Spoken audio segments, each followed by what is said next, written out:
Thank you. Yeah. Thanks, Satish. Good evening, everybody. On behalf of the All India Lawyers Association for Justice, I welcome all of you today for today's talk on human rights litigation in Israel and Palestine.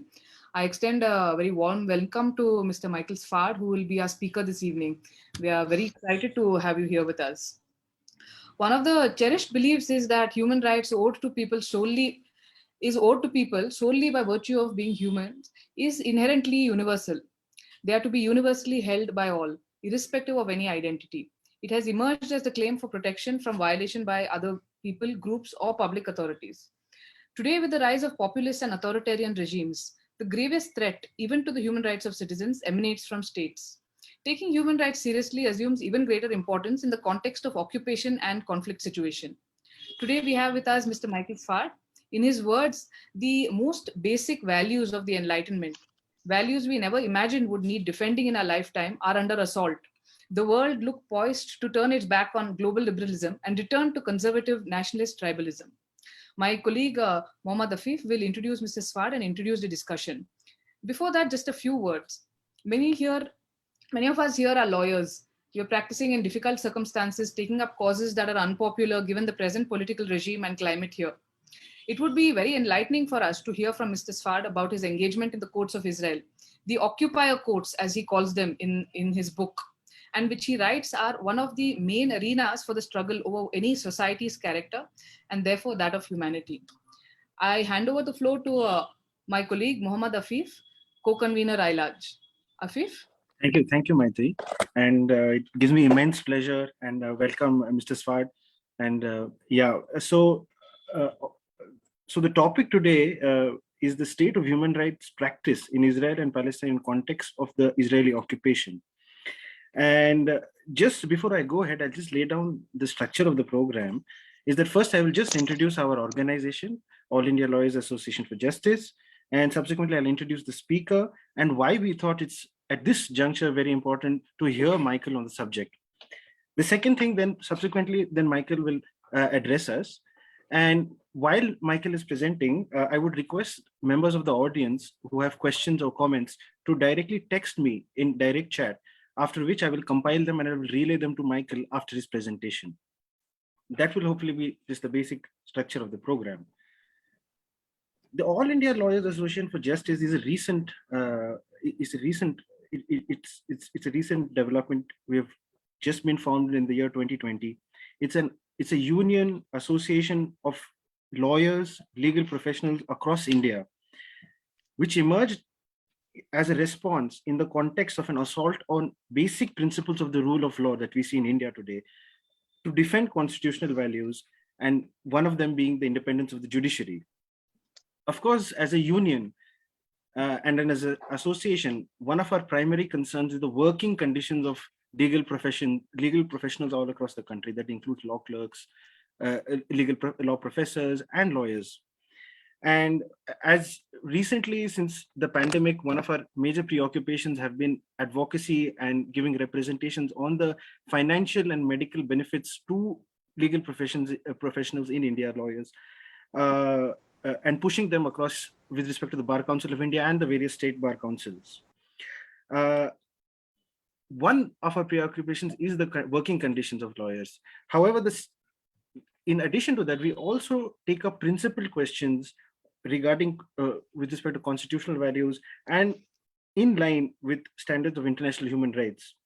And in that sense, it's also it's beyond simply working conditions of legal professionals, and we take principled political positions on that. Much of our work, much of our statements, much of our videos, much of our programs can be accessed at our Twitter handle, that is ILAJ HQ. And I think my colleague will be pasting it in the chat, which can be visible to everybody. And also our Facebook page, All India Lawyers Association for Justice. Much of our statements, much of our work can be seen there. Now, with respect to Mr. Michael, just to introduce Mr. Sfard, is a lawyer specializing in international human rights law and the laws of war, with special emphasis on the law of belligerent occupation. He has served as a counsel in numerous important cases, including the successful litigations for the removal of settlements built on private Palestinian lands. the petitions concerning the separation barrier, and the challenge to the Israeli policy of targeted killings, and the challenge to the constitutionality of the regularization law, which ordered the confiscation of private Palestinian lands and allocated them to Israeli settlers. He is also the legal advisor to multiple human rights groups and humanitarian organizations, and he represents Palestinian communities and Israeli and Palestinian activists in Israeli courts. And Mr. Sfard has also been the recipient of multiple human rights awards across the globe. And as recent as 2018, Mr. Sfard was elected to serve as the commissioner in the International Commission of Jurists. Mr. Sfard is also a columnist, and he has been published in Haaretz, and his op-eds have also been published in other newspapers in Israel, the United States, Europe, including the New York Times, the Independent, and the Observer.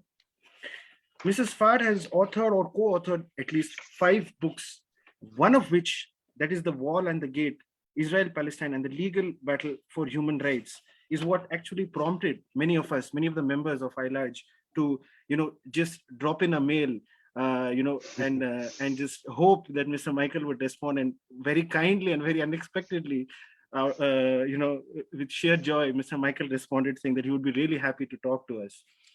And this actually set in motion the plan to have this talk. And why we think it is important to speak about this, as most of our lawyers are based out of India, is that the book addresses very important issues. That's one, which we hope that Mr. Sfard will be speaking about. One is the condition of human rights of Palestinians in the occupied territories and within Israel as well.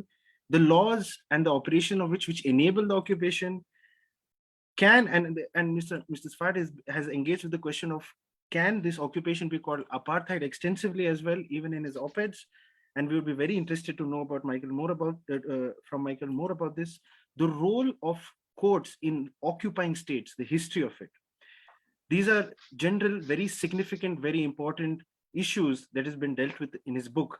But it is not only that, but he also gives us this personal experience of representing Palestinian and Israeli courts, which is what it in some senses it has a kind of emotive value. His dilemmas, his conflicts, why does he do what he does, his challenges, his inspiration, the list of legendary human rights advocates that he spoke of, the likes of Leah Shemel, Avigdor Feldman, etc. So that personalized account, especially to me as a young human rights litigator, was extremely touching, very relatable, and spoke to me at almost a personal level. And this can be relatable to anybody fighting for human rights in courts or even outside courts across the world. And so we thought it was very important to hear Mr. Michael on this subject. The second reason why we think it's also very significant is that the recent developments which have been going on is that recently there was a huge escalation of attacks against Palestinians in the occupied territories and within Israel. And this is in context of what is the illegal or displacement of the residents of Sheikh Jarrah. And very interestingly, recently there has been an order of the Israeli Supreme Court on the issue, and we're hoping that Mr. Michael would shed more light on that. And in light of the security ties between India and Israel, this is also another very important recent development. So in terms of the recent immediacy of having this conversation, we thought as members of ILAJ it would be fantastic to have Mr. Michael, and we are very excited. And finally, this is the last thing I would say, is that we hope this to be first of many talks. And as an organization, as a lawyers organization, one of the important purposes of this is also to extend solidarity to lawyers that represents people's causes in courts across the world.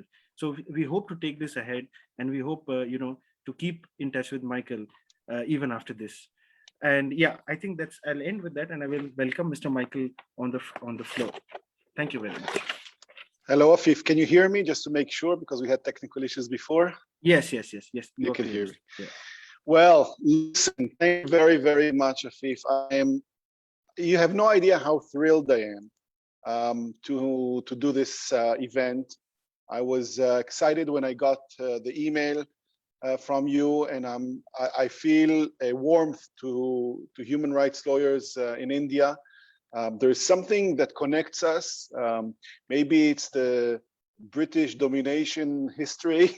Maybe it's the legal system, that there are many parallels. And maybe because I've been to India twice and I feel very strongly about your country. But thank you for inviting me. It's a great opportunity. I would like to tell the audience, those of you who are not feeling antagonistic to the idea of turning on cameras, I'm watching myself basically, and I'm not that interesting to myself. So I'm not putting pressure, but those of you who can, it would be great to see some faces. So Afif has introduced me. I want to say a few more words about myself. I'm an Israeli lawyer. I have a small boutique law firm, law office in Tel Aviv. I was born myself in Jerusalem, but after graduating from law school, I moved to Tel Aviv to do my internship with a renowned Israeli human rights lawyer, Avigdor Feldman. Since then I live in Tel Aviv for the last more than 2 decades, and I am very proud to say that my practice is focusing nearly exclusively on human rights litigation, on cases that stem from the Israeli domination over the Palestinian lands. I am the legal advisor to several human rights organizations. Some of them you might have heard of, but I work with Yesh Din, which is an organization that represents Palestinian victims of police brutality and settlers offenses. I am the legal advisor of the group Breaking the Silence, which is a group of veteran Israeli soldiers who testify and tell the public about their experience as law enforcers and soldiers in the occupied Palestinian territories. I'm the legal advisor of Peace Now, which is the biggest and oldest Israeli peace group, peace advocacy group. I also am the legal advisor of several humanitarian organizations that provide everything from food to electricity, solar panels, and water in remote areas of the West Bank. And I'm also the legal advisor of the Israeli Human Rights Defenders Fund, which is a new organization that supports human rights defenders who are being abused, who are being targeted by mostly the government in Israel for the work they do in defending human rights. And this is a more or less new phenomena of the last decade, in which my work and my colleagues' work in Israel has seen for the first time in the last decade or so the phenomena of targeting us rather than our clients. If you would examine the portfolio of the cases of my office 15 years ago and today, you'll see a massive change. 15 years ago, 100% of the cases that I've been litigating pursued remedy for a victim of governmental abuse, usually Palestinians, but not only. And today, about 40% of the cases that my office litigates is defending the defenders. And I think this is the sign of the times, when defenders themselves are being targeted in order to prevent them from doing their jobs. And I think this is something, again, I don't want to say anything that I'm not very familiar with, but from what I understand, this is something that that is relevant also to Indian politics. So when I went to law school because I thought I'll be doing cases that had to do with the state of the art, the most advanced issues in human rights. These are the days of the information freeway, questions, very complicated questions of privacy in the age of internet and things like that. Well, that may be very important issues, but when it comes to where I live, there are millions of people who do not enjoy basic political rights for decades. for generations. And of course, I'm relating to the Israeli occupation of the Palestinian territories. Israel has been occupying for the last 54 years, almost 55, since June of 1967, the West Bank, East Jerusalem, and the Gaza Strip, home to millions of Palestinians. The idea of occupation is a legal concept, stems from the international laws of war or laws of or international humanitarian law. There's not an illegal reality, but a reality that international law seeks to regulate. And an occupation is a temporary reality in which an occupying power, in this case Israel, is vested with all the powers of government in order to manage the occupied area, and it dominates the occupied people. The occupied people are stripped from their political rights. They do not enjoy the right to be involved in the processes that govern their lives. They do not elect. They are not allowed to be elected to government. They do not run for office. They do not have representatives in the corridors of power. Instead, the military commander, it's one person, has all the powers of all three arms of government. The legislator, because when he signs orders, this is primary legislation in the occupied territory. So legislation, judiciary, the military commander is the supreme judge of the occupied territory, and he sets military courts. And of course, the military commander is also the executive. Why does international law provide for this kind of authoritarian, by definition, non-democratic regime? Because the idea is that this has to be a temporary situation, and that the occupying power must pursue an end to the occupation. And that the occupying power is not a sovereign in the occupied territory. It is rather a temporary commander that is not allowed to change, to make long-term decisions for the territory that it occupies, and that it has to behave or to act as a trustee of the territory it occupies. So all the decisions made by the military commander have to be born out of either one of the following two considerations. One is security. After all, it is a military force, and it has to maintain security of its own people, of the citizens of the occupying power of the state of Israel in our case, and the security of the inhabitants. So that's one consideration. And the second consideration is the well-being of the occupied people.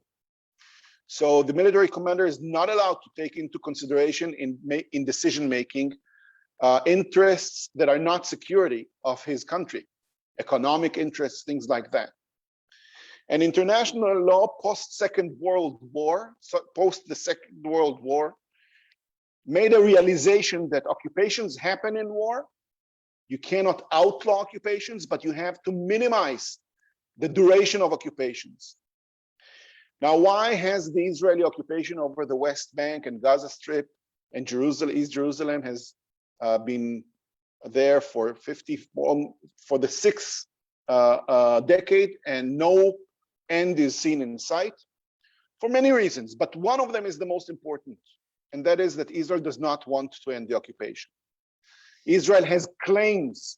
The government of Israel, the consecutive governments of the state of Israel, had claims to the territory they occupied. And while international law prohibits in the most severe sense annexation that stems from belligerent occupation, Israel has violated every letter, every punctuation you have in the laws in the international laws of occupation, in the Fourth Geneva Convention and the Fourth Hague Convention. And the most important thing that it has done was to set up colonies, settlements, Israeli settlements in the occupied territory. And the international law of occupation has a very strict prohibition on the transfer of civilians from the occupying power into the occupied territory. And the reason for that prohibition that knows no exception is that when you place your own people in the occupied land, you prolong and perpetuate your presence there. And as I said, the laws of occupation envisage a short occupation that ends the moment it is possible to end it. And this is not just an idea that someone in Geneva thought of. This is the heart of the lessons learned by the human race after millenniums of wars. We understood that once there is an occupation, if we start to demographically change the occupied place, we prolong suffering, we prolong bloodshed, and we prolong the war. And this is why modern international laws of occupation prohibit creation of settlements, prohibit colonization of occupied territories. Now, why am I telling you all of this? Because in the last 55 years, Israel has allowed and incentivized hundreds of thousands of Israelis to immigrate into the occupied land, creating a community of Jewish Israelis in the occupied Palestinian lands. More than 3 million Palestinians live in the West Bank and a little more than 500,000 Israelis. So you have two communities, a majority of people who are politically marginalized, who have no political rights, their rights have been suspended for the duration of the occupation, and a minority of the landlords, of those who do have all the political rights, who do vote in Israeli elections, who are elected to the Israeli parliament and to public offices. Now, you know what happens when you have two communities, one with all the rights and the political connections that belongs to the hegemony, and one that is completely rightless, weak, and has no influence, no weight in the processes that govern their lives. What happens is exactly what happened in the West Bank, in the Palestinian territory. A system is created it's almost a physical force of nature. This is what happens immediately. A system of government that diverts all the resources and all the riches of the land to those who have rights, who have political weight, and on the expense of it's not a minority, it's a majority of the marginalized, weak, rightless community. Now, I finished law school and I saw that. I mean, I was born in Jerusalem. I saw East Jerusalem from the window of my parents' bedroom. I knew the reality, but something about law and this situation made me understand that if there is a cause that I have to join, is the cause to end the occupation. And why is that? As a lawyer. And the reason for that is that when I read law, I was impressed. I was taken by this noble idea of the rule of law. Not the rule of law as if just obey the law. The rule of law as an idea, as a concept, which states that if we all participate in the processes that generate the norms that govern our lives, behind a veil of ignorance, if you want. That's of course impossible, but that's let's talk about the fantasy. If we all do, if the system is such that we all participate in these processes as much as possible behind the veil of ignorance, then a reality will be created, circumstances that will be such as to maximize the cultivation and the advance of each and every one of us's autonomy and talents. That the way that the ground that is the soil that is the ripest to allow me to make the most of whatever talents I have and to pursue my happiness and to allow this for everyone is through the rule of law. That's what they teach us. That's what they teach us. And then you go out and you don't see a rule of law. What you see is rule by law. Rule by law. Law is not a measure, a tool to advance, human rights and talents of people and happiness. No, law is a tool to subordinate people. And for me, as a young lawyer, that was despicable. That was something that I could not, it's either or either I'm part of this profession and I believe in that fairy tale, or I am cynical about it and I understand this is not true. But then I'm not sure I want to be a lawyer. I can be something else.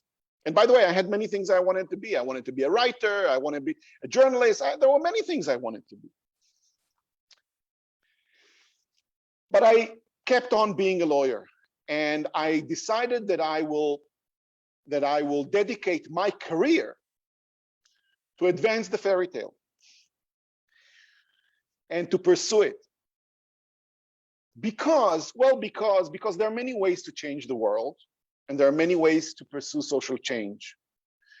And I don't want to be a politician. That's my, and I thought that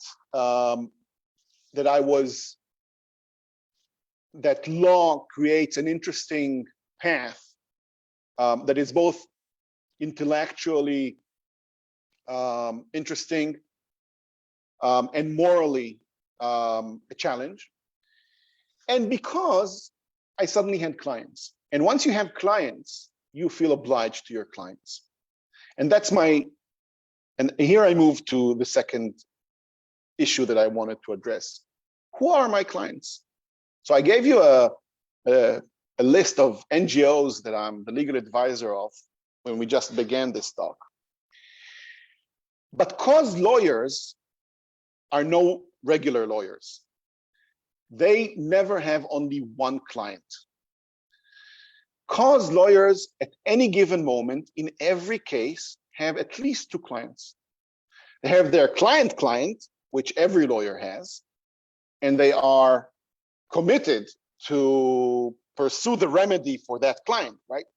By the way, that client may be an individual, and that client may be an organization, of course, if it's a public interest case or.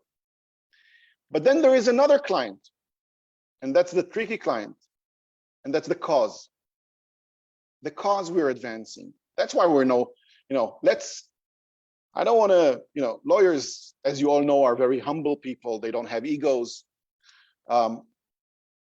Regular lawyers are regular lawyers. We're not, we're cause lawyers. We do not only litigate the case for our client. We are advancing a cause.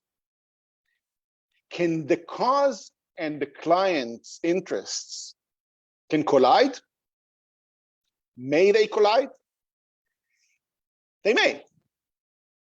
It's not something that happens every day, but it may happen. And the story that the event that I experienced, which later on I borrowed for the title of my book, The Wall and the Gate.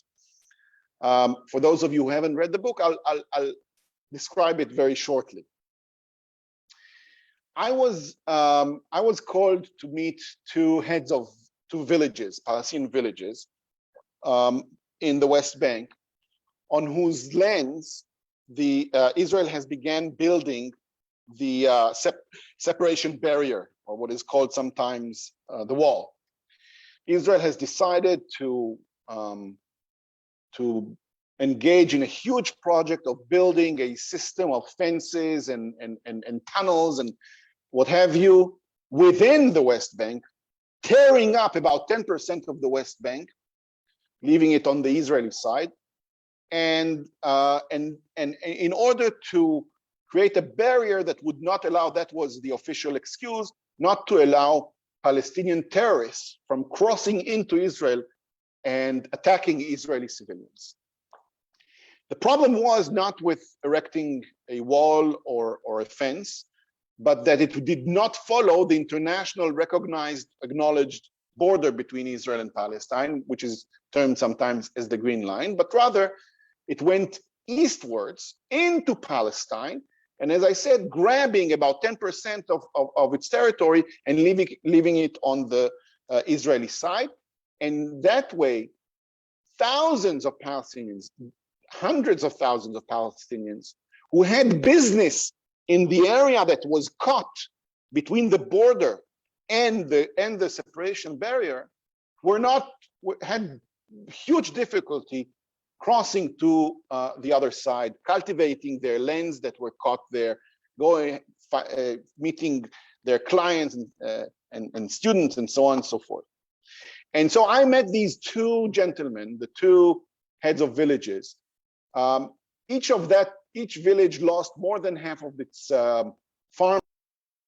And they asked to meet me in order to see if there is any challenge that we can bring, anything we can do about that war that created havoc in their villages. Now,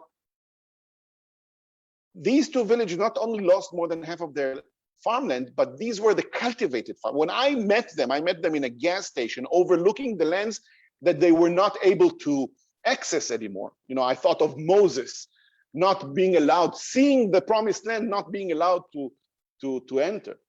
So I met them there and they were looking at their lands, densely cultivated with olive groves, unbelievable olive trees. And they have not been in their lands for 2 years when they met me.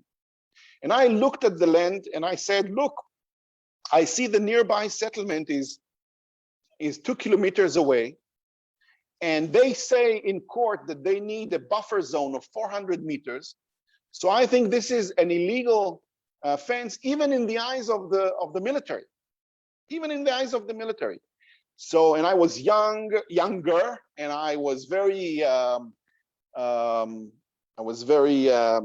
ecstatic about it. And I told them, look, we can do this. We can file a high court petition, and we will argue that they have stolen your lands, and that the fence should be closer to the settlement, and this whole fence is illegal. They should dismantle it and move it to the Green Line. So the two gentlemen looked at each other and thought of this bizarre Jewish male lawyer who's very happy about winning a case against the army, which he has not yet filed. And they asked me, so how long will it take? And I said, well, this case could take 2, maybe 3 years. And they said, and even if we win, how long will it take for the army to implement a court decision? And I said, well, you know, it does take time. I guess another year would take, so about 4 years altogether if we win. And they looked at each other and they said something in Arabic, and then they said to me, Mr. Sfard, can you ask them to install a gate in the fence so that we could maybe once a month, maybe 3 times a year, cross and get our olives? And I was shattered. I was shattered because, yes, I could get them a gate, that's for sure. This is actually what the army wanted people like me. This is the role that the army wanted people like me to play, to be the middleman between them and the occupied people. And I knew what will happen. They will install a gate. They will allow movement in the first year. And slowly and gradually, they will not have the manpower to mend the gate. And then gradually, the bureaucracy will be such that less and less of the village people will put the effort that is needed in order to cross, and gradually the lands will be deserted. And the army would say, I placed a gate, they could go there if they want. And at the same time, I thought to myself, and if I will ask or file a motion to install a gate, then I'm pursuing a goal that is contrary to the idea that I'm here for in the first place. And the idea is the whole barrier is one big land grab and should not be here at all. Can I be that paternalistic and tell my clients, you should wait 4 years for the speculative outcome that we will win? Or should I do what they ask me to, help them get back the access to their lands, even if that is not the best solution, but at the same time legitimize and assist the system that I'm so that I object to so much. This is an example of a collision between the first plane of goals that a human rights lawyer has, remedy for the client, and the second plane of goals, and that is change of policy. Because if I want to help my client, I should go and ask for a gate. And if I want to change the policy, in this case, the separation policy in the form of the separation fence and the attached permit system, because those Palestinians who want to access the seam zone, the area between the fence and the green line, the border, need to apply for a permit. They do not have a right to be there. They need a permit to be there. So this story, I could say, if you want to know how it ended, buy my book and read it, but I will oblige you with a preview. I did ask for a gate. And at the same time, I convinced my clients to also petition the court against the whole segment of the separation barrier. It made the petition weaker. And you all may understand why. It is one thing to go to court when my clients have absolutely no access to their lands. And it's another thing to go to court when they do have a partial access through this gate. And yet we won the case. It's a whole interesting story. But again, those of you who want may read it in the book. But what I wanted, this was an example of a collision between the first and the second planes of goals that cause lawyers have. But I want to complicate this because when you have two variables, it's more than one, but I want to add a third one, because human rights lawyers do not only pursue remedy for their clients and not only change of policy, these are the obvious two, but in some places, not always, not in all struggles, but in some areas, they also pursue a regime change, not just a policy change, a regime change. In apartheid South Africa, human rights lawyers were part of the movement to end apartheid. In America, during the era of racial separations, human rights lawyers did not only pursue remedy for their clients or change of policy, they wanted to change the system. The system was wrong. And the same thing with the occupation. I'm part of the movement to change the occupation. I am pursuing remedy for my clients. I'm pursuing policy changes in many things: the separation barrier, the establishment of settlements on private land of my clients, the military rules of engagement that cause the killings of peaceful demonstrators throughout the West Bank and of course in Gaza Strip. I do all these cases in order to change policy, but I'm also pursuing an end to the regime of occupation. And the way I do that is different from the other two, because I don't file a petition to end the occupation. I don't file a petition asking the court for an injunction saying that Israel has to end the occupation. Of course not. But I always have in my calculations and legal strategy, I have in my mind, in the front places of my mind, the understanding that I always want to ask myself, how will this case that I'm litigating impact the goal to end the occupation? Now, this is a very complex and very tricky arithmetics. How does a specific case impact the regime as a whole? And here I want to introduce a concept that I've been using. You know, when in 2016, after almost 2 decades of litigation, I took time off. I had the privilege of getting a scholarship to do the research and write the book. And I went away because if I'm in Israel, I will be constantly dragged back to court. I know that. I would want that. I need to be away in order not to go to court. So I went for a year that became 2 years in order to think of these things.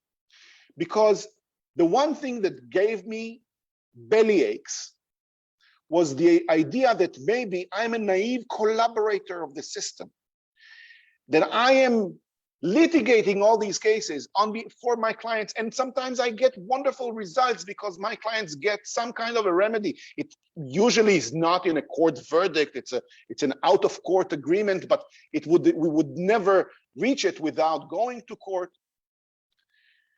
But what is the overall impact of it? Does it shorten the shelf life of this regime that I am so that I oppose so much? Or is it perpetuating, prolonging, making it more stable? What of the two? And if I reach the conclusion that it prolongs it, for example, because all my work legitimizes this regime, because when the courts give rulings, and the rulings are against me, the small minority of Israelis that might be against the policy will cave and say, oh, if those wise 70-year-old white men mostly say that it's okay, then it's okay. Then I can sleep good at night. Is that a real price that we are paying for all these cases, for these remedies? We are exchanging rights. We get rights in exchange for legitimacy. This is what we're paying. This is the currency that we're giving in order to get family reunification for this guy, and saving the small olive grove of that guy, and getting someone out of administrative detention there. And all of this is a barter. The government is bartering all of these things in exchange for legitimacy and for an aura of law and order, an aura of rule of law, an aura that no power is used arbitrarily. It's all done through due process. This is what we're paying. So I needed time off to see if I am not the angel that I thought I am, that I'm the naive collaborator of this vicious system. And I took time off, and I just made a list of all the things that not only I did, but the community of Israeli human rights lawyers from the early 70s onwards. First of all, how effective were we? Did we secure remedy for our clients? Did we change policy?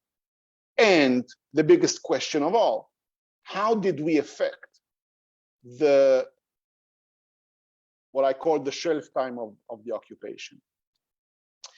So, I don't have enough time to provide you with all the results and insights that the very extensive research that I've done into this laboratory of cause lawyering in Israel-Palestine. But what I can say is the following. I reached the conclusion that, first of all, we lawyers have a tendency, not just lawyers, but people in general have a tendency to weigh the results of litigation in a binary meter of victory and defeat. And by the way, it's very easy to know whether you won or lost, right? It's very easy. I don't think there will be much debate when we ask a person whether this case was won or lost. If I, as a lawyer, provided a ruling, not provided, but I litigated a case that yielded a ruling that provided the remedy for my client, I won. This is a victory. If, on the other hand, the client did not get a remedy, his rights were violated or breached, or he was not compensated for the breach, then we lost. Very easy. But in parallel to victory and defeat, there is also another spectrum that has to be taken into consideration when we ask ourselves, what are the effects of our litigation? And that is not victory and defeat, but success and failure.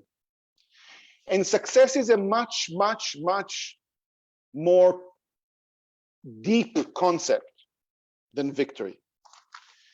Because success asks a very different question than did we get or did we not get the remedy we sought, we pursued. Success places litigation in a historical context and measures its ability to contribute to changing the discourse, to educating, to inspiring the movement for change, to creating solidarity with disempowered communities. All of this are side effects of litigation, which are a success story. And the difference between victory and success in social change litigation is that the first is an immediate event, obtaining a remedy through litigation, and the second is very long-term. It is measured by the extent to which litigation advances social change by shaping the public discourse on the issue at stake, by educating people, by building moral manifesto. What do we do as lawyers when we go to court? Again, human rights lawyers, what do? We go every day to the court and we write another page in the indictment against the status quo.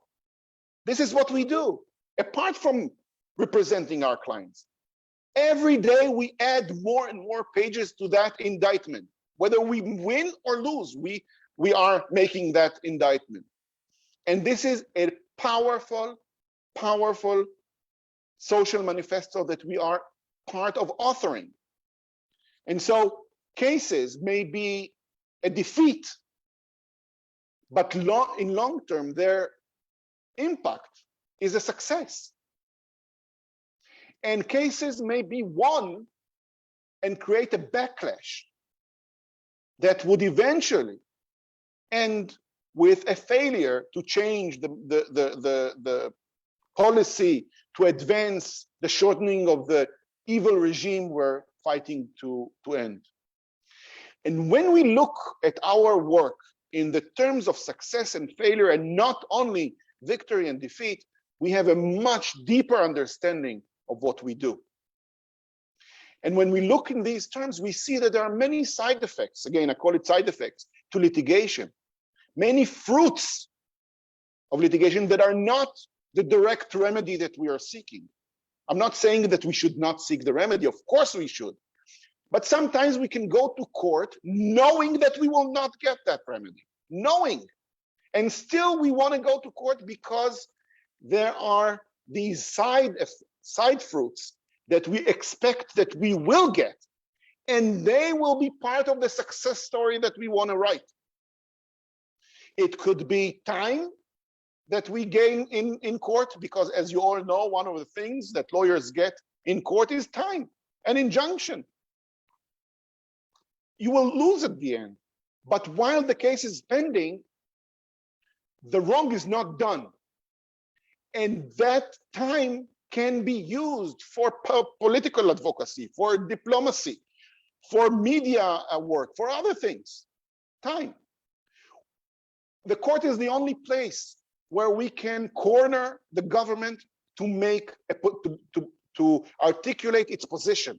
Sometimes the problem is not whether the government is doing this or that. The government would not say what its position is on a matter, and it doesn't have to. It doesn't have a legal duty, obligation to answer the media.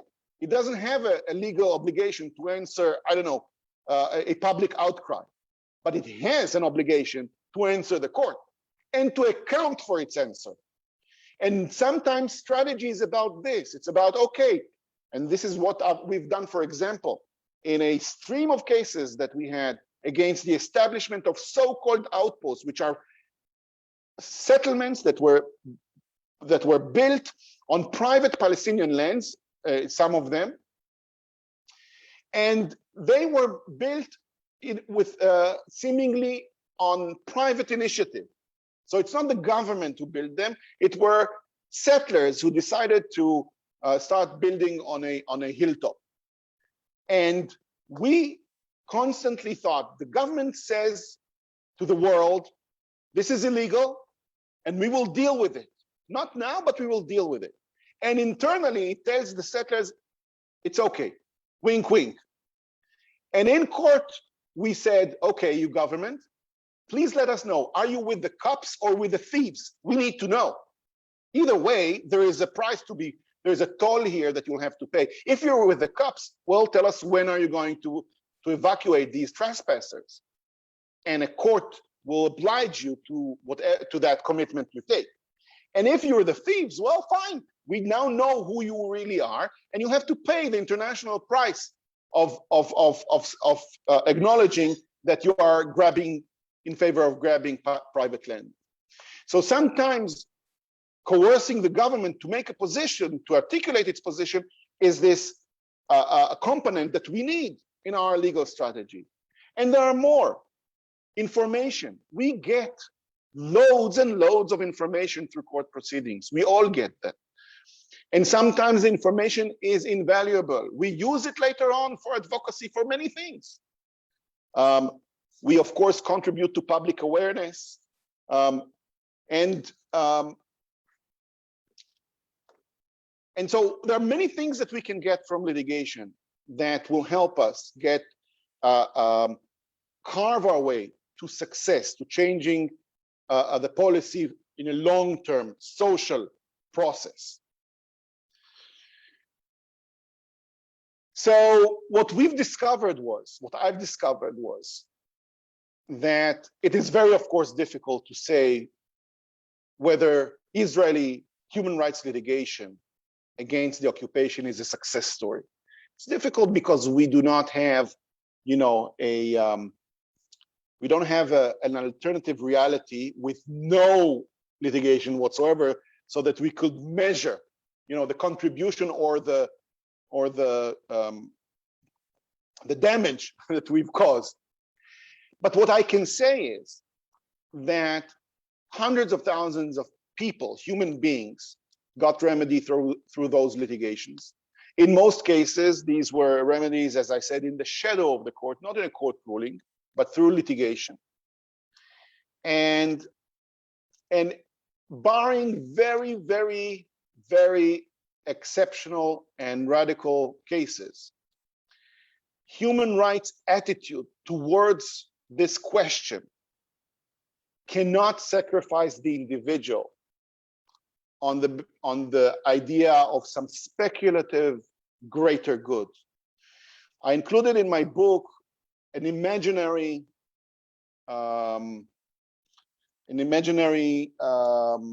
conversation between a lawyer and a potential client, where the lawyer is refuses to litigate the case, saying that he is committed to this idea not to give legitimacy to the court system and to the occupation in general, and that such cases might yield remedy, and that remedy is used and exploited in the public relations of the occupation. And I think that when I wrote that that exchange, that writing that exchange made me understand how much I oppose the idea of silencing, stopping litigation, not working on behalf of clients, even if there's a danger that my work in some way provides a public relations to the occupation. The dilemma, this dilemma of whether our work is helpful or damaging, whether the small remedies, the crumbs that we get from the court, is worth the record of the Israeli court in these cases is horrible. Almost all human rights abusing policies implemented by the different governments of Israel and the Israeli army have been koshered by the court. Very rare cases of torture that were successful, that the litigation were victorious. So in the dilemma, if to put it in Shakespearean terms, is basically to litigate or not to litigate. Whether it is nobler to suffer the slings and arrows of outrageous case law in exchange for these crumbles of remedies secured, or to boycott the abuser's justice altogether, and by its delegitimization, contribute to ending it. My conclusion, and you can definitely be, suspicious about my conclusion. After all, I make a living from litigation, and yet I want you to believe that my conclusion is not about my practice. It's about the moral idea of litigating or not litigating. My conclusion is lawyers should never be silent. That the legal fight preserves an alternative to the abusive policies. In Israel, these are the policies of settlement and belligerence, and ethnic systematic discrimination and subjugation, even when no one seems to be interested in that alternative.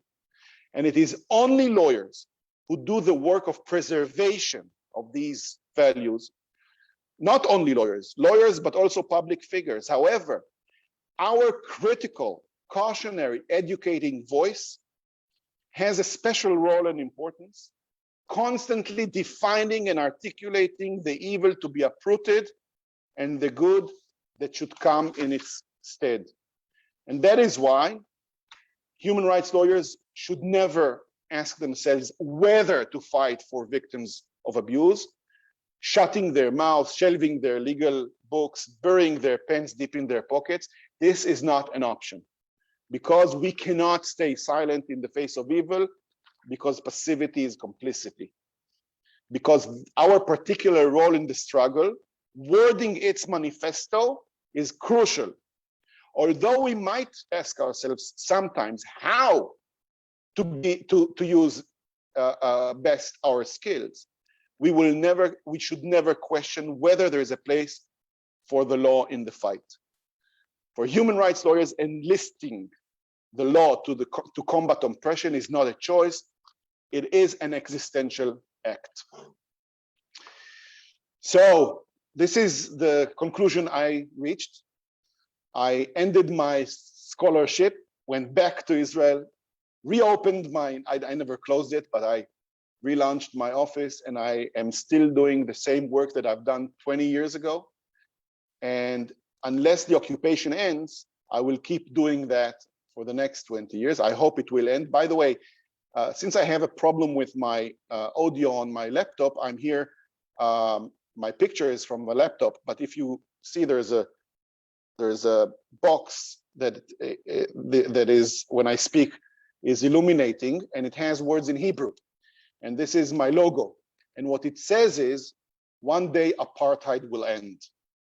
And the issue of apartheid, the international crime of apartheid, and whether it is being committed in the West Bank, is the subject of a legal opinion that I wrote. You can find it on the internet, on the website of an Israeli human rights organization called Yesh Din, which means there is a law. And the legal opinion reaches the sad and embarrassing conclusion for me as an Israeli, that Israelis are committing the crime of apartheid in the West Bank, the international crime of apartheid as it is being defined in the Rome Statute and in the Apartheid Convention. And I feel that I am part, and I want to be part of, not only the movement to end the occupation, but also to fight apartheid. I think I passed the time that was allocated for me, so I'll stop here, and I'm ready for your comments and questions. Thank you, Mr. Sfard, for the very inspiring comments and talk. And we have quite a few questions, in fact. Maybe I'll just, would you like to take them one by one, or would you like me to list them out for you? As you wish. I mean, I'm your guest. We can do one by one, or if you can assemble several that are sure. connected. Okay, I'll start with two of them. Okay, one is from Ashwini, who asks, do you think a two-state solution is possible? Do you see it happening?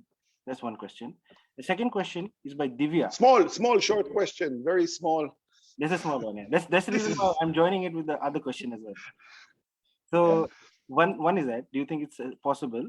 The second is, do you have any hope for the usefulness of UN intervention in the occupation of Palestine? If yes, do you expect what can be done apart from direct military involvement to end the occupation? This is from Divya. So these two we can end. Okay, so the issue of what is the possible solution to the Israeli-Palestinian conflict is something that engages the international community for the last 100 years. And I will say two things about it. I will say first that the only right solution is one that secures political, social, and economical rights to all the people between the Jordan River and the sea, whether it is one state or two states or three states or four states. The only solution that I will support is one that provides equal rights for all the people that live in this region. Having said that, and knowing that both Palestinians and Israelis are still in favor of a solution that implements their collective right to self-determination in the form of a state, I do believe that two-state is still the most plausible solution to the Israeli-Palestinian conflict. However, I think that the Oslo Accords that envisaged a two-state reality in which the two states are completely detached from one another, that Israelis and Palestinians live completely different lives. There is a wall between them. Israelis are standing with their backs to the wall, looking to the west, and the Palestinians are standing with their backs to the wall and looking to the east, and we don't see each other anymore. And I believe that this is impossible and not just. And I think whatever two-state or one-state solution will happen, it will be one that will maintain a free area, an open space of the two states. Israelis and Palestinians will, it's a small area, it's a small country. and Israelis and Palestinians will work together, will see each other, will have freedom of movement from one place to another, because Palestinians have links, historical links, religious, cultural links to the whole of the state of Palestine, including where now is Israel. And Jewish Israelis have historical, religious, and cultural ties to all of the land, not just to the state of Israel, but also to the West Bank. So I think Israelis and Jews will have to learn to live together.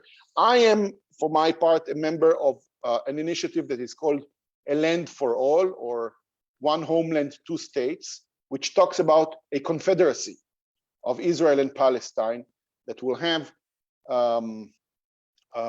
shared institutions. One institution that in this initiative I demanded and I advance is a binational court of human rights that will have a jurisdiction to hear cases from a minority living in a host state, like Jews living in Palestine or Palestinians living in Israel. As for UN intervention, I believe that the only way to look at the history. History tells us that hegemony does not end its domination because it reaches the conclusion that it's not nice, that it's not done. Hegemonies stop end their domination when they have no choice. And having no choice can happen in different ways. It doesn't have to be through the barrel of the gun. The apartheid South Africa fell without any military force aiming or threatening South Africa. So I believe that the Israeli apartheid and the Israeli occupation will fall in a combination of internal and external pressure. Internal of people like me. Hopefully we will be more of us. And then external pressure that will amplify our pressure. So the UN and the international community in general must help us by providing and making clear to Israel that the occupation is not something that we can live with, that settlement products will not come to our shores because this is profiting from apartheid. And countries like India should, again, if I had a minute with your foreign secretary, I would tell him or her, I don't know, that this is you should make it unacceptable for Israel to benefit from its occupation of the Palestinian lands. And that means no settlement products. All the agreements must be tailored only to the sovereign areas of Israel and not to the other parts of the West Bank or Gaza. And there are more interventions that the international community can and should do in order to make it more and more difficult for Israel to maintain the occupation. Thank you, Mr. Michael. I'll just read out one more question, and there are certain people who are very eager to respond themselves, who are lawyers here. Please do, of course. Yeah. So the next question is by Divya itself, and that says that what are the implications of the election of Naftali Bennett for the West Bank barrier and the overall occupation and forced displacement? So the question is whether this is the implication. What was the question? Whether Bennett's election of Bennett, how will it result the occupation? How it? Yeah. Well, we don't know because we have a very, very bizarre government coalition that has, we had, about Benjamin Netanyahu. He's supposedly one of Modi's best friends, and he was in power for 13 years, and he was extremely, especially in the last years, authoritative, advanced policies very similar to Putin's policies and to Orban in Hungary and in Poland. You know, all these beautiful countries that are sailing away from classic democratic values, and so there is a coalition of Israeli parties that the only thing that unites them all is the opposition to Netanyahu. But when it comes to policy, they are, you know, oceans apart. Naftali Bennett, who led one of the main pro-settlements party, who has an ideology of annexation of the West Bank, basically a policy of perpetuating the apartheid system there. He wouldn't call it that way, but I will. And you have centrist parties, and then you have left-wing parties who want to end the occupation and have a two-state agreement. So this kind of coalition can actually do very little. They don't have the consensus to advance in any direction. And the question is, you know, they are freezed, but reality is not frozen. And so everybody is looking to see what will happen once the reality will oblige them to take a stand. And that's a big question, what will happen there? We don't know. Thank you, Michael. So maybe now we can just move to some of the respondents. I think Mr. Karthik wanted to respond for a bit. Mr. Karthik, are you there? Yeah, I can see. Yeah. Unmute him. You'll have to unmute him. Yeah. Yeah, he's unmuted. Yeah, thanks. Okay. Thanks, Safi. Michael, I read your book in 2018 when I was working with a human rights lawyer in Jammu and Kashmir. And for me, it was a really important book to read because I was reading things you were writing about, the challenges, some of the things you spoke about today, but also the specific cases you were dealing with. I was reading about this and I was watching all around me lawyers in Kashmir dealing with these very same issues. There are, as you know, similarities. Kashmir is also an occupation. There's an ongoing movement for right to self-determination, widespread systematic violence. Land is a major issue, especially over the last 2 years. The court system, while there are differences, I understand the High Court in the case of Israel and Palestine is based in Israel, and therefore you have Israeli lawyers going to court. In Kashmir, our constitutional court, the constitutional court is based in Kashmir. And so you have lawyers in Kashmir who have to approach the court and deal with all the issues that it involves, including security. The courts are as much of a failure. And I thought your line of how they're great libraries of the occupation was really telling, because Kashmiri human rights lawyers have used these courts and all the documentation to make all the points that they need to make. Similarly, I saw that Kashmiri lawyers handled that challenge that you talk about, the specific case versus the larger issue, in a reasonably harmonious way. They keep going to court, but in the forums that allow for it, they make the international argument, whether it's human rights law or humanitarian law or international criminal law. The two questions I had for you, based on my experience there and what I saw there. The first is the contrast that one sees in India, barring, of course, and with all the usual qualifications, barring very notable exceptions. Indian lawyers, Indian human rights groups limit themselves to our laws. So the Constitution of India, very rarely is there an attempt to make the argument that Kashmiris make under international law. That's the law of occupation, international humanitarian law, genocide, war crimes, what is taking place. And therefore, the political reality that one reads about in the newspapers, the good ones, one doesn't see in legal arguments from Indian lawyers and activists. It seems very different. You've written a book on it in your case. And I was very curious to understand why. Is there a different dispute that therefore leads to this? Or is there some other reason? Or have you had your own challenges over the years? Because in India, my sense is there are, of course, real security issues, there are real challenges. There are strategic issues which even Kashmiri lawyers have, when and how they choose to pitch an argument. But there seems to be a very strong sense of nationalism and therefore refusal to go beyond the laws that we have for ourselves. And therefore, we will limit all arguments to to this, regardless of what people in Kashmir, and of course, I don't have the same experience elsewhere, but in other parts in the region, you have a similar issues of armed conflict going on. But the narrative and I'm talking about Indian human rights lawyers and Indian human rights groups, is very different. Second, you write that the Palestinian lawyers need to write a book on or there needs to be another book on the great work done by them. And I was interested in your position as an Israeli lawyer and how you deal with your fight against the occupation. Of course, as an Israeli, you have not only a right, but as you articulated, a responsibility to take on the state, as you do. But perhaps one may suggest that the movement is led by the Palestinians. There are Palestinian lawyers. And I'm not now talking about specific cases where I understand if a client comes to you, you go to court.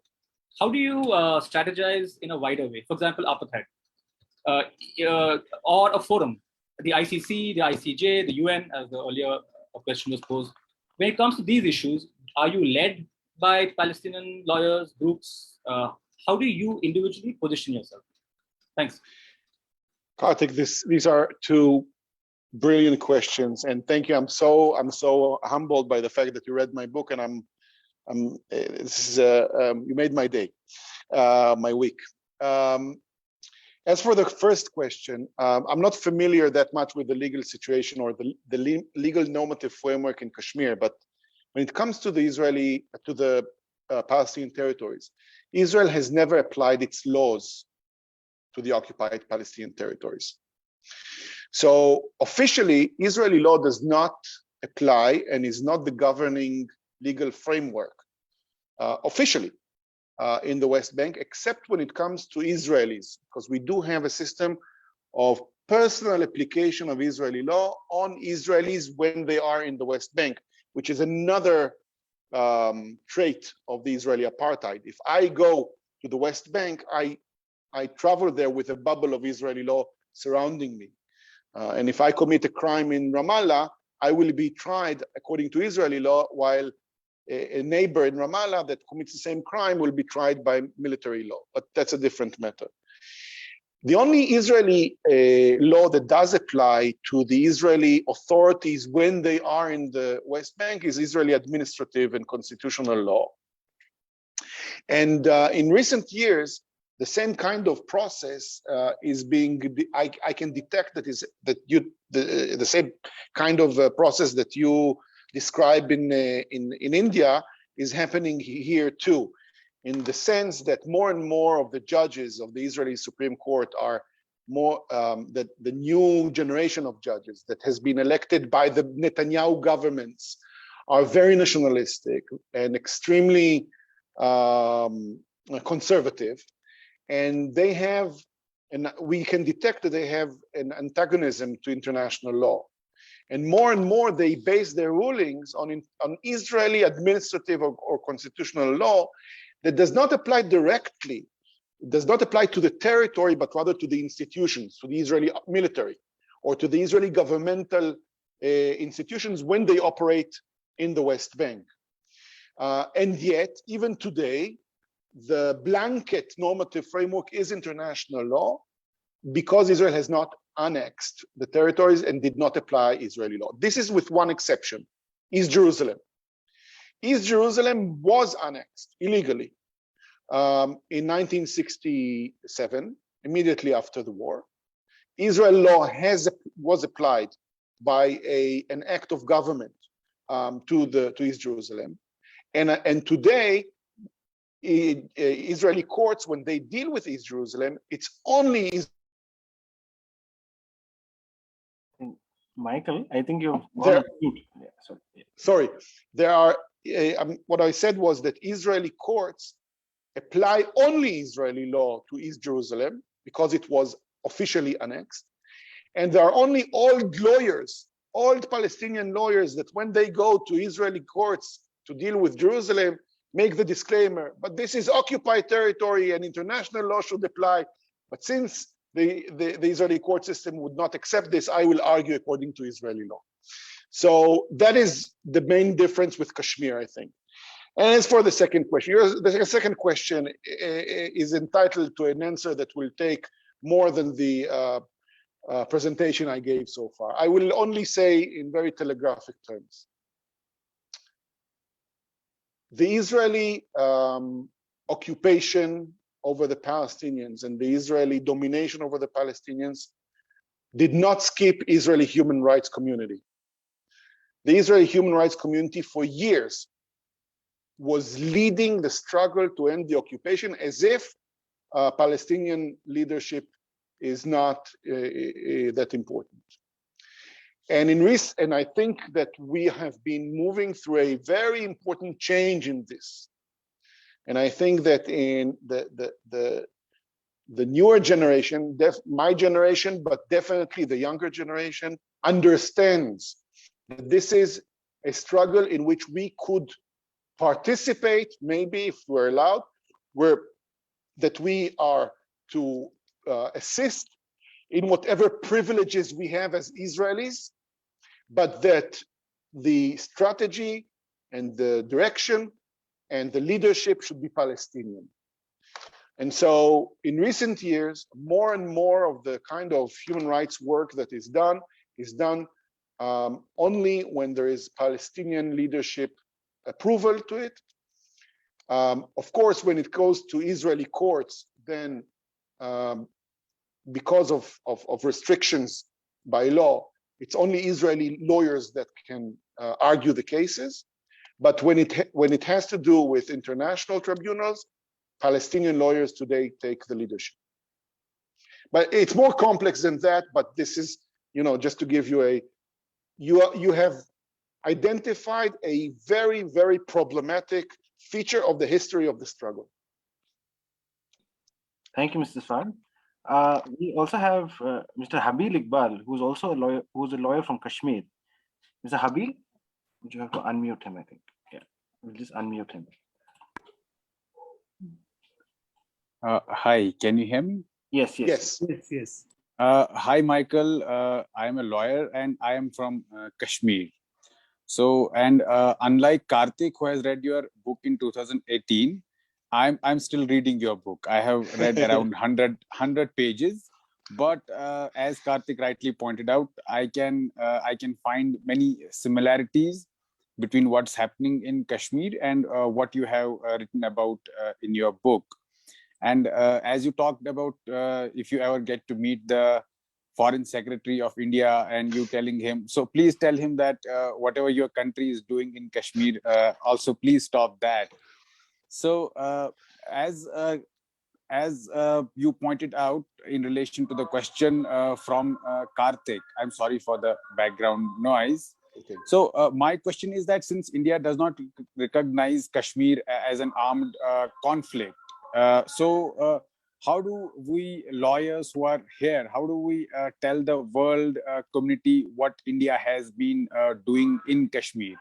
Since I don't find Kashmir is not being talked about as Palestine is being talked about at the world stage. So if you can suggest some things.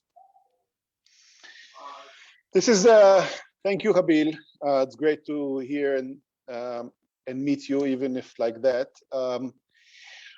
This is not a question, a legal question. I mean, the question of why Palestine why the international community is so obsessed with the Israeli-Palestinian conflict and invests so much effort, diplomatic effort and attention to it, when there are other conflicts, sometimes, I'm sorry to say, but sometimes bloodier conflicts that are worse in the way they affect millions of people, not only in Kashmir but in other places in the world too, and they do not get the same kind of attention.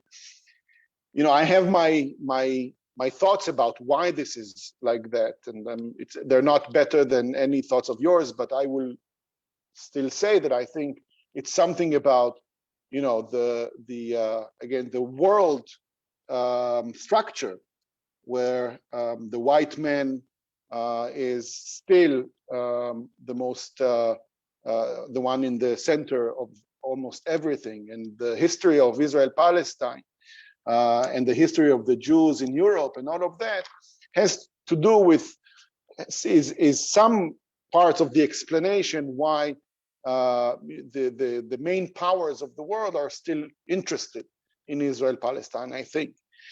But I want to tell you the following. You know, the UN Charter has made a huge pronouncement of novelty in international relations.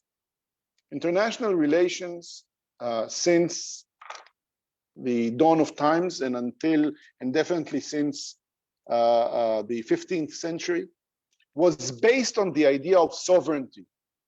And the idea of sovereignty is based on the idea that countries and monarchs and sovereigns can do whatever they want within their borders, and it's none of the business of others.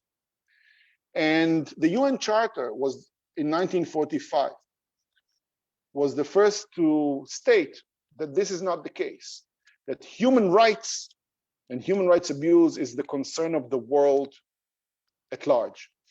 So even if Kashmir is not considered to be an occupation by some parts of the international community, and even if Kashmir is not seen as an international dispute, but an internal affair, that is no longer an excuse for the international community not to deal with it. And all the UN human rights instruments that are in place exactly for that, to allow complaints, to allow reports, shadow reports, to allow information and accusations to reach international forums. Is that enough? No, it's definitely not enough. The fact that a special rapporteur or a special mechanism will write concluding observations about Kashmir will not change the reality in Kashmir. But these kind of documents pile up. And when there is suddenly a fact-finding mission, or if the political reality becomes right, then suddenly all these documents that you thought were worthless become very important evidence. We've seen it with Israel, with the advisory opinion in the International Court of Justice on the separation barrier, when the judges used all these years and years of reports by NGOs and by the UN agencies to establish facts. And the last thing I want to tell you, Habil, is the following.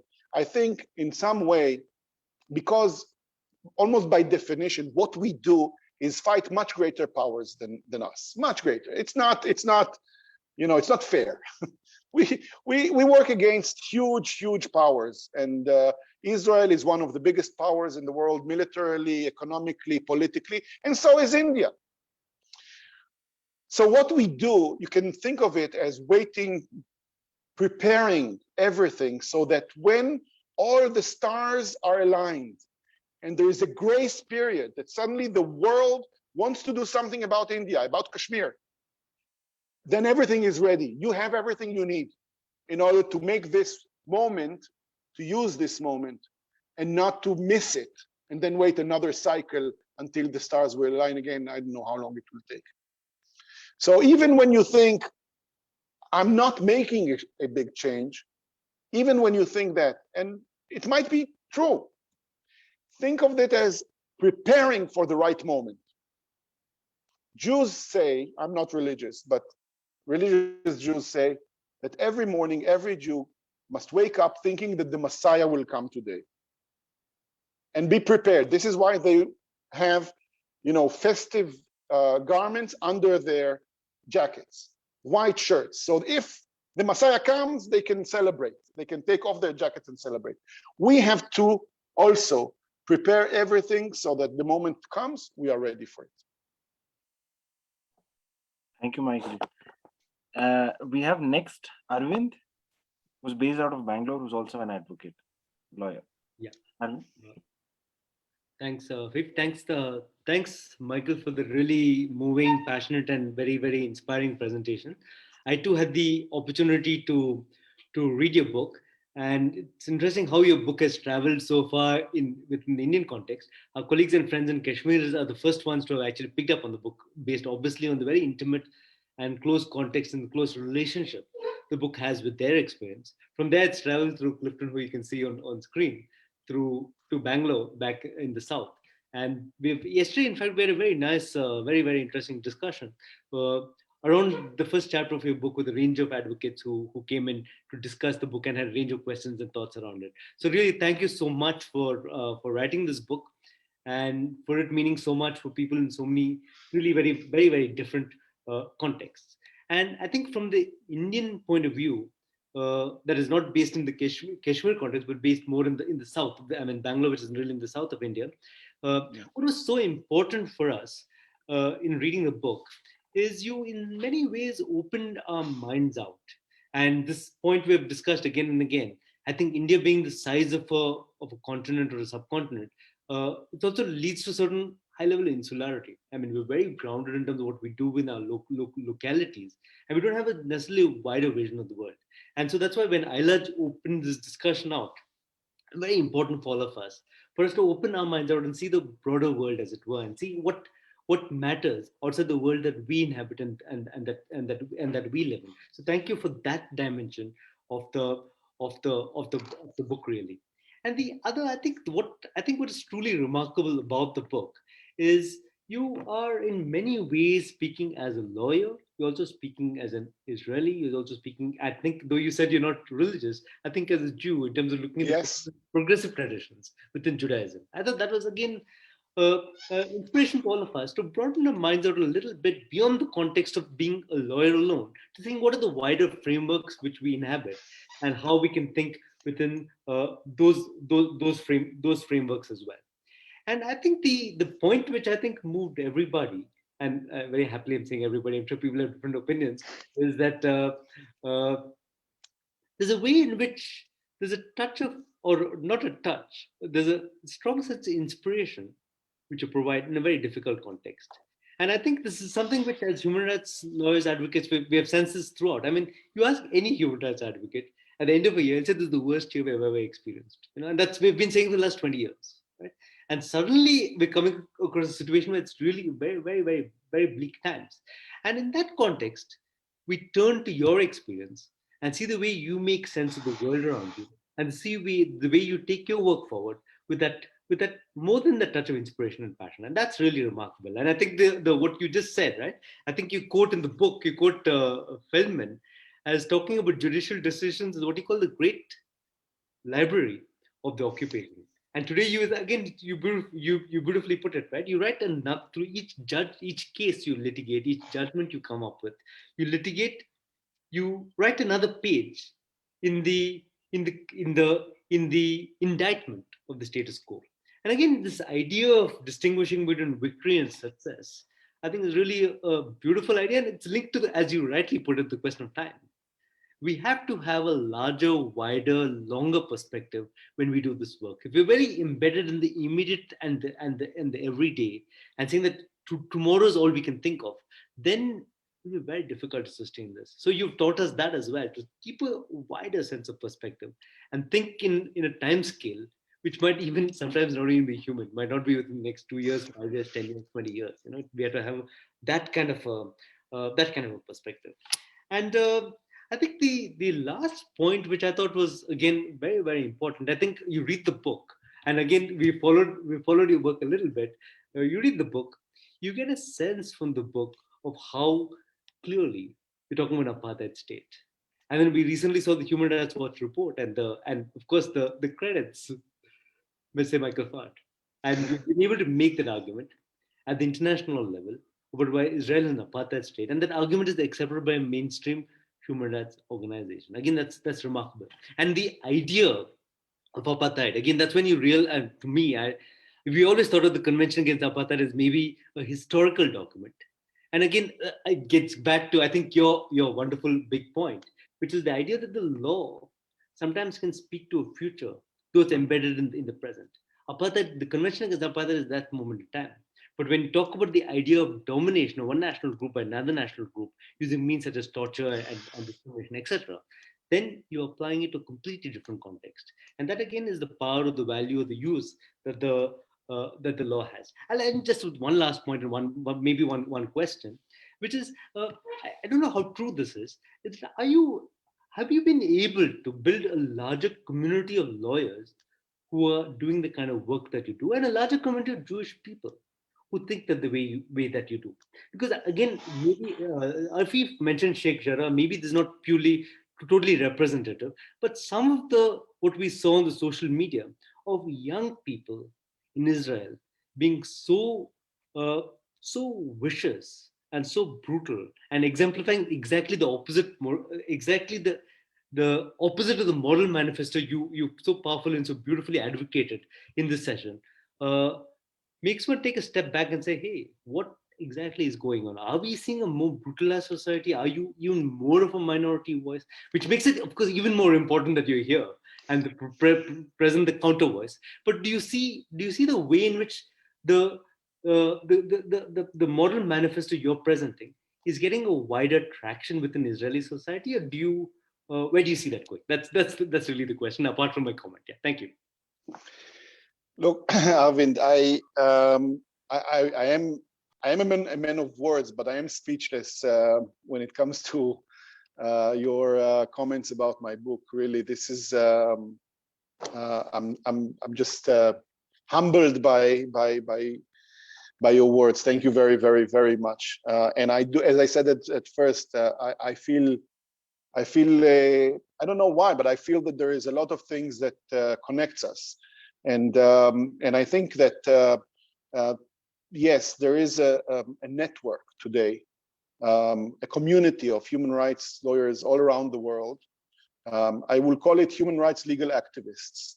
That's what we are, and I think that sharing our experiences and our insights is an extremely important thing. And with technology today, this is so easy. And I think it does not replace, meeting each other and being in conferences but I think that this kind of event, and I again applaud you for organizing this. Look, of course, there is a community of legal activists and non-legal activists in Israel that share my positions and share my views and share my work, and we do the work together. I'm not a lonely person at all. I have very good friends that work with me, and we're not a large group, but very influential, I think, and definitely more influential than our share. And when I talk about us, it's not just the lawyers; it's the human rights activism in Israel. There are plenty of human rights organizations that are extremely professional and are very well connected, not only in Israel, but around the world. And you probably, I don't know if you heard of B'Tselem, and there are organizations, world-class organizations in Israel. And these people who work there, volunteer there, are active there, and in grassroots movements that, demonstrate shoulder to shoulder with the people of Sheikh Jarrah every Friday. And the beginning of my career was to represent Palestinian communities, which I did not know, but came to me through their Israeli activist brothers and sisters. So of course there is a culture of activism in Israel, people who share my positions and my values. But we are now not only that we are a minority, that's one problem, but we are a minority that is being targeted.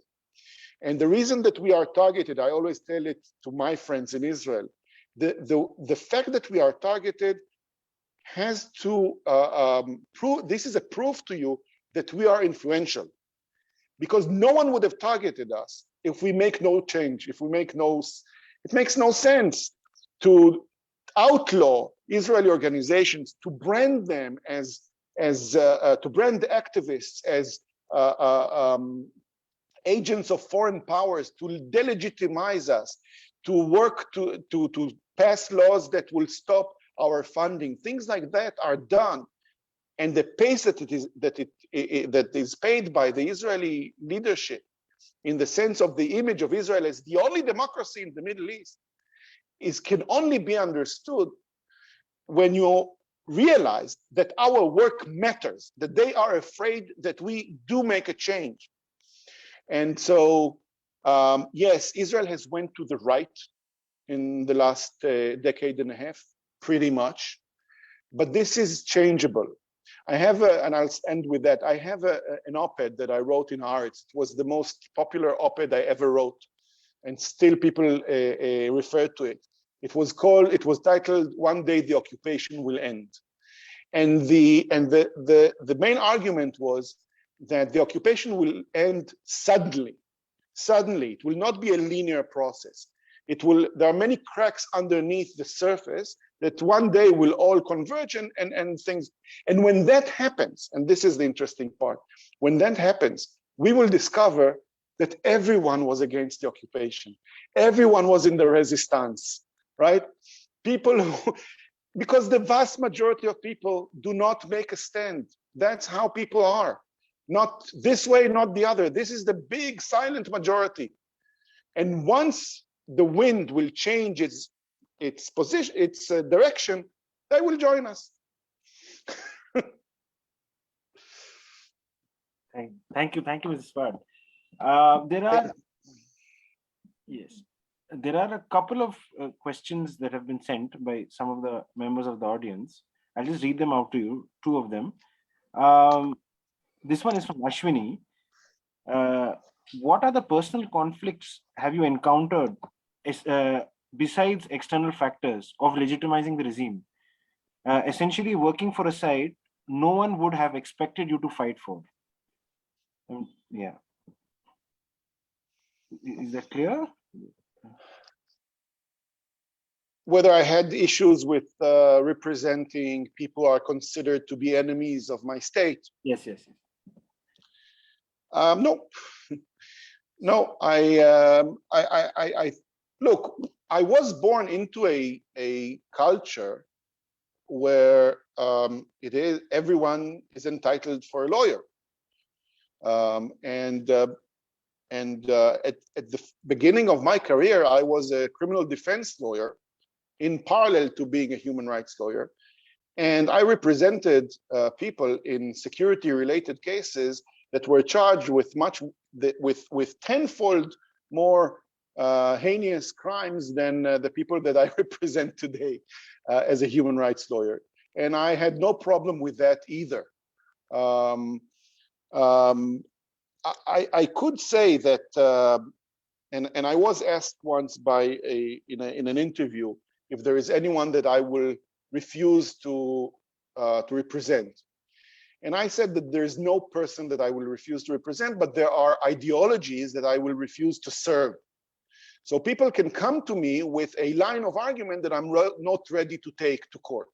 I'm not ready to take to court a certain line of argument that is bigot, that is racist, that is anti-Semitic, for example.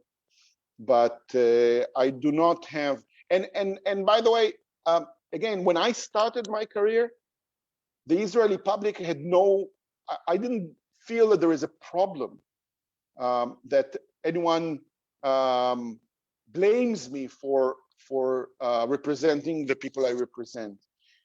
In recent years, what has become was not that I represent Palestinians, but that the organizations that support these cases are funded by European governments. And this is an intrusion of European powers into internal affairs of Israel. The occupation is not internal. And even if it was, as I said, human rights is not an internal issue ever. And I have no issues with that either. Thank you, Mr. Sfard. There are two questions on the International Criminal Code. So I'll just combine them into one, similar questions. One is by Chirag and one is by Jyoti Basu. Is the International Criminal Court's investigation into Israeli war crimes only cosmetic, or are there scenarios under which their rulings could have real legal/political implications for Israel? I don't think that the International Criminal Court's investigations are cosmetic. I think it's a real thing. I think Israeli government knows it, and it treats the ICC procedure as a strategic issue, not because there is a big chance that Israeli officers will find themselves behind bars, but because the International Criminal Court may issue arrest warrants against Israeli politicians, against Israeli generals. And when that happens, that's a massive, massive diplomatic collision between Israel and some of its greatest allies. It puts Germany, France, UK in a very tight spot, when on the one hand they are obliged to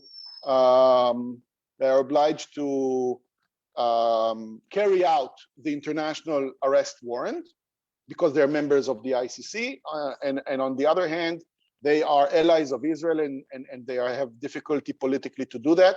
So I definitely think that the ICC is a game changer. It's a game changer. It might be a game changer unless the office of the prosecutor will cave to Israeli pressure, which I don't know if it will happen or not. I'm not an expert on this. But it has the potential of being a game changer. Thank you, thank you. We'll also merge two more questions. One is from Abhay Patil and the other one is from Sana Das.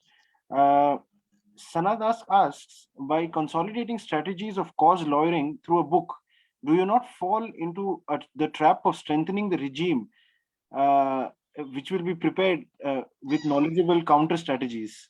Strategies of cause, yeah. I mean, that is one question. And Abhay is asking for your recommendations for fiction or non-fiction recommendations with regard to some form of creativity in order to change the status quo. That's what, yeah. So, beautiful question.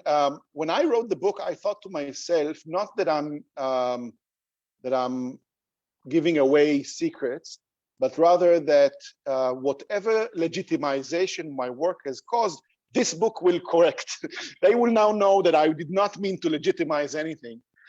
So that was the idea. As for the secrets that are being sought, we human rights lawyers need to invent ourselves all the time. We need constantly to be creative, because the powers do not need us to write books in order to know our secrets. They understand, they see what we do, they analyze it. Usually the good thing about big state apparatuses is that they are slow. So we have a nice window when we have a new idea, a creative idea, we have a nice window to use it until they digest it and find a cure for it, cure in paraphrase. So I'm not concerned about giving away professional secrets. We'll find new secrets to create. Thank you, Mr. Sfard. There's one more, an interesting one. Do you have political differences with other lawyers? And how do you... Do I have what? Sorry? Do you have political differences with other lawyers? Yeah.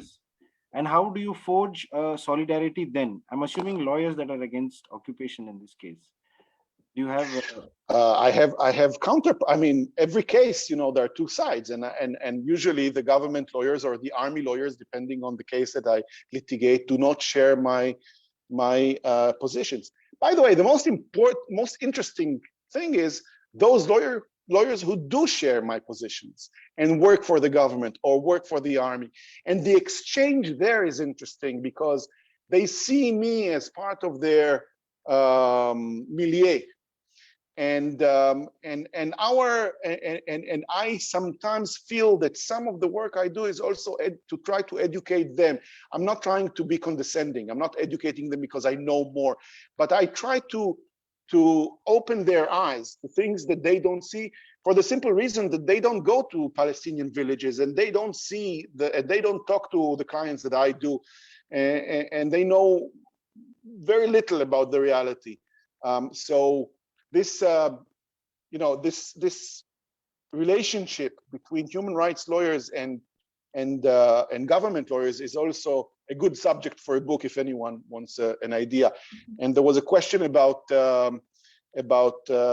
recommendation for a book.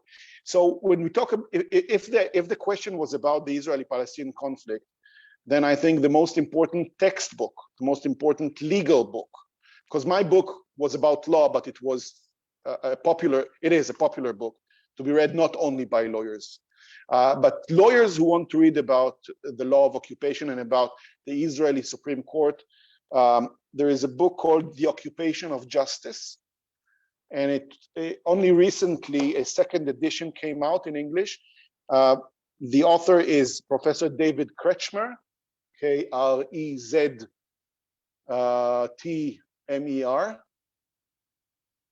Sorry, T-Z-M-E-R. And he and Yael Ronen, Y-A-E-L, Ronen, R-O-N-E-N, they just issued the second edition of the book, and that is a very thorough legal book. Another book is the ABC of the OPT, the ABC of the Occupied Palestinian Territory, which was co-authored by three authors, one of them by myself. And this is a lexicon of A to Z of legal issues, legal aspects of the laws of occupation in the context of the Israeli occupation of the Palestinian lands. Thank you. We have the final person who wants to comment, and that's Mr. Clifton, who's an advocate based out of Bangalore. And yeah, Clifton. Yeah, Afif, can I go? Yes, yes. Yeah. Hi, Michael. Thank you. Actually, I really have to thank our friends in Kashmir for making this today possible. This is a book that was handed down to us by them, and really hats off to the brave work that they're doing, but also the kind of the inspiration that one draws from them.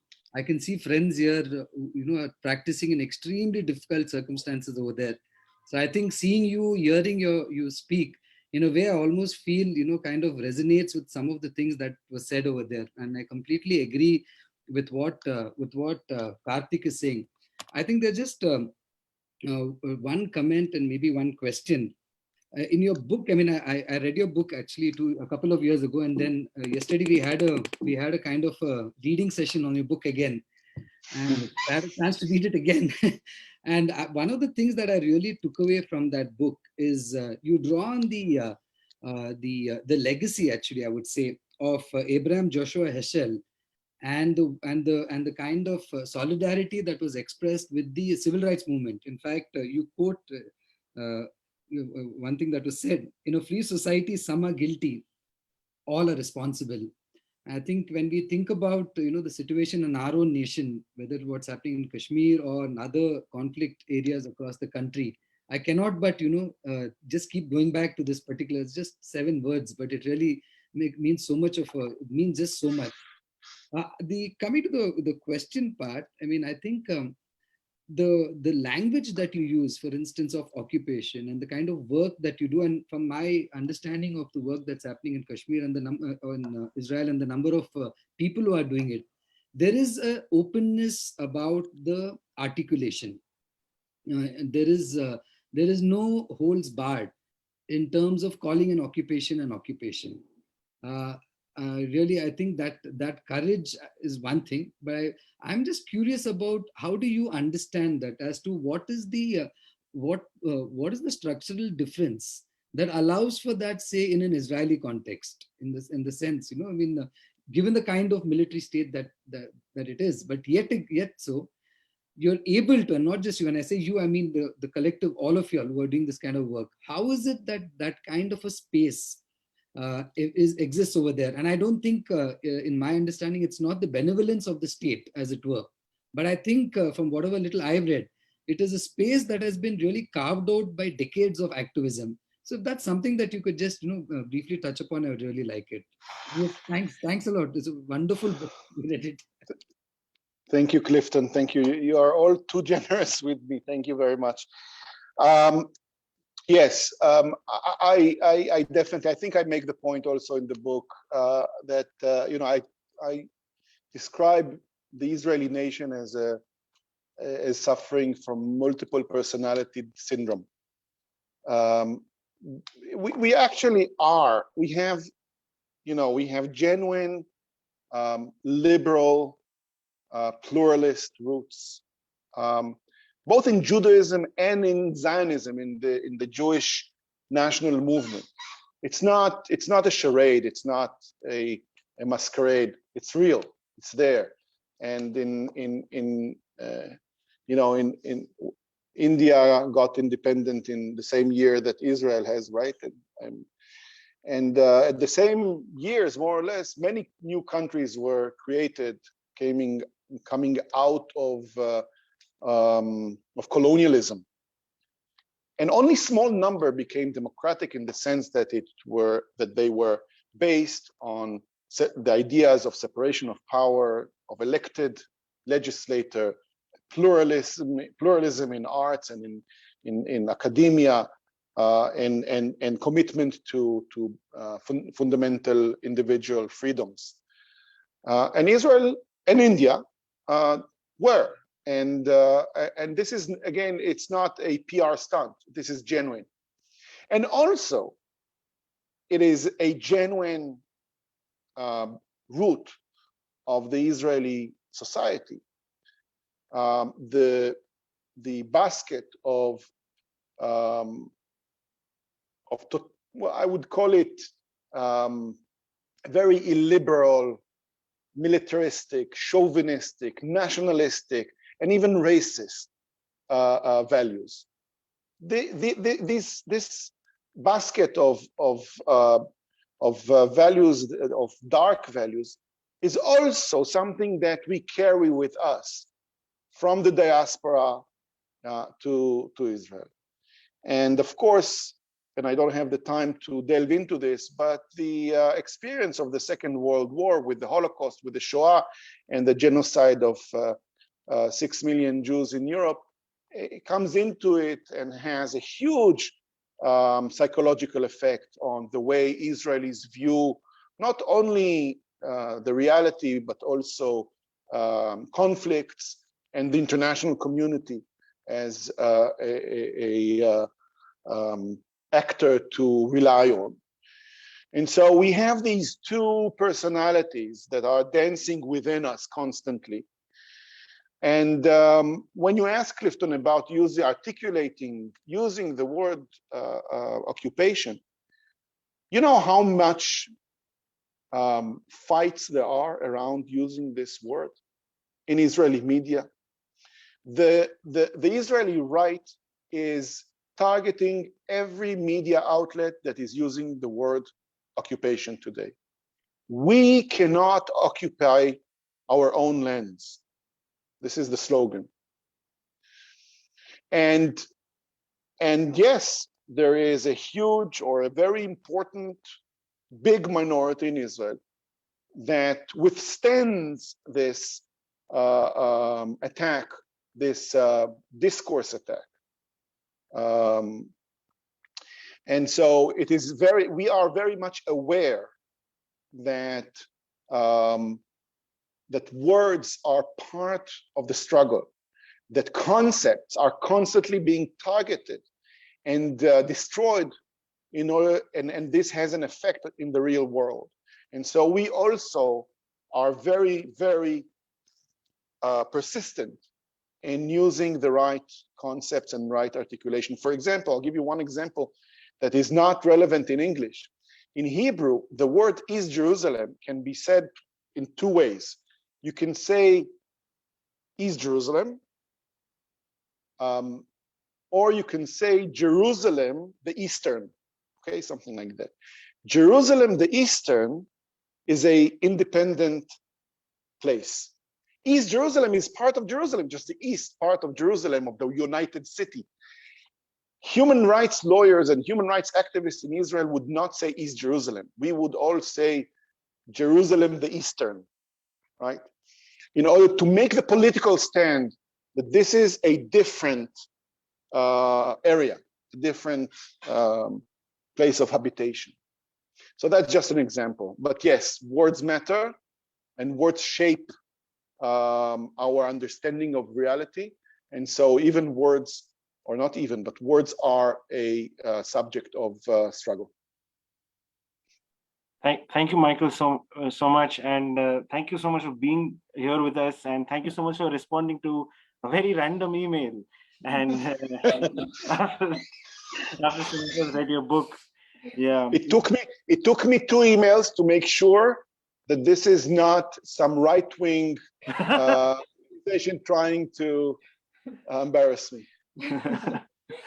No, but yeah, I mean, I think as human rights lawyers or human rights activists or anywhere in the world can be a heavy experience, and inspiration is required almost like fuel for us to keep on going. And I think your book and your talk and your work and the tradition that you're part of has abundance of that, of inspiration, that is. And I would really thank you for being here with us, and I hope we remain in touch, and we share our experiences. I'd like to just leave the floor to my colleague Maitri, who will conclude.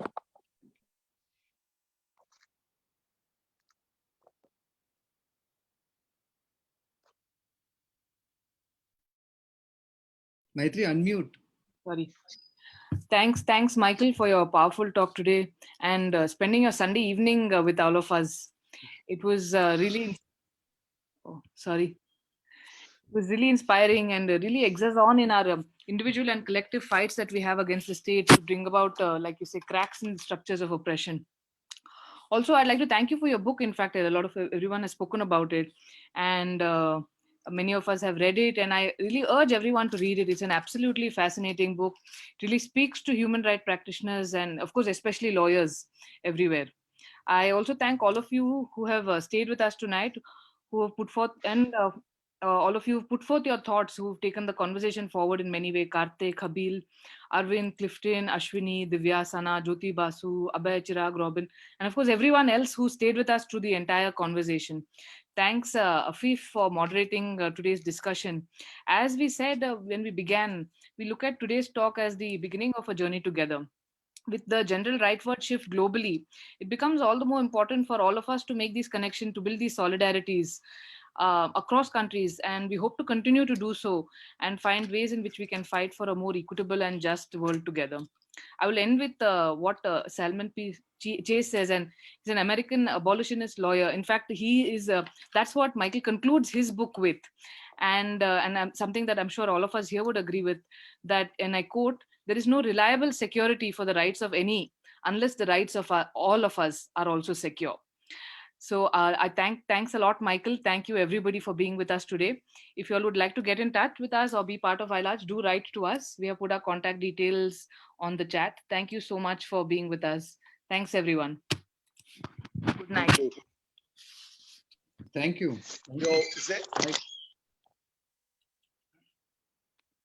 Bye, Michael. Thanks.